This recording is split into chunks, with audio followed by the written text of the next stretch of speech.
ВМРО ДПМН денес за сведоштвата на доктор Жан Митрев, во кој директно ги обвинува Заев и Филипче, кои преку својата политичка моќ и државните институции вршеле притисок да му ја преземат болницата.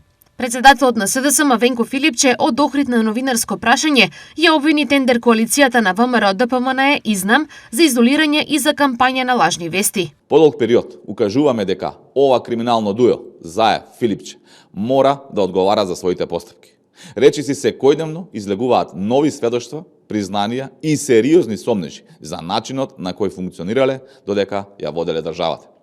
Покрај златните визи во Дубај, становите во Дубај, висококатницата во Дубај, акции во индиска авиокомпанија, фирми во Бугарија и Македонија, Филипче и Заев во време на ковид пандемијата ја зграбчиле можноста да му ја преземат болницата Жан Митрев од истоимениот сопственик. Една ваква власт навлезена длабоко во корупција, кој што ја држат земјата во изолација и на некој начин во медиумски мрак благодарение на кампањите со лажни вести кои што ги прават преку своите медиуми.